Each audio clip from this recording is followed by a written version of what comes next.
Like I had a conversation with a friend of mine who like I kind of have like fallen back from the friendship because it was just a lot of things. She's a white woman, beautiful spirit, but she's very ignorant to certain things. She has a company that, you know, she hires people or whatever. Mind you, we've been friends for a while. I think I did one gig with her and we went on a trip and she's, you know, we're drinking, having a good time. And then they asked us like, well, how do you know her? Oh, she works for me. And I looked at her, I was like, I don't work for you.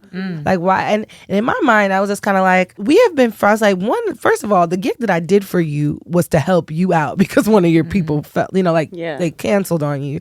And two, we had been friends for a whole year before we did any work together. And three, that's not even how we met. I think one of the number one microaggressions, and it's going to keep happening for a while, don't touch my hair. Yeah. And I'm going to tell you why that's one of the biggest like microaggressions to me. Is because there's no way you would go and grab another white woman's hair. Like you're not gonna do it.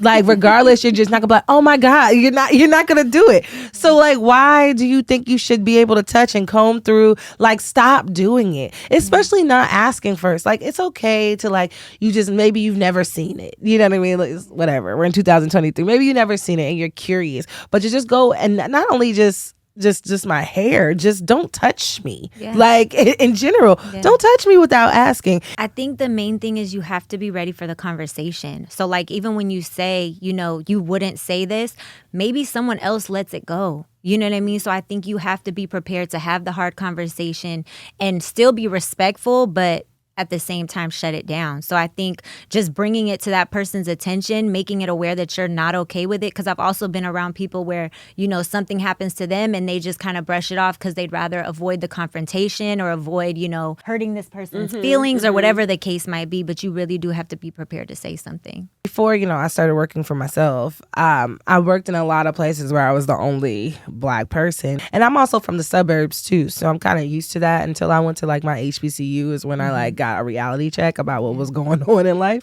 I guess in my workplace, it was always like, oh, you're different.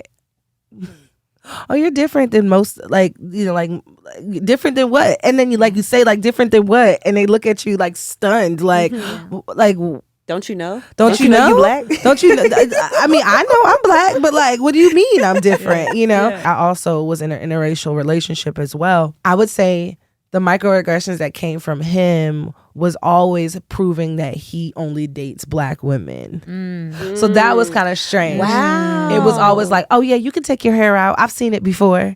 Or, you know, you can wear your bonnet. You can like, it was that. It was like very much of him making sure and saying little things to know that he's down. I'm like, that's not even why I'm with you. That's it, that's all.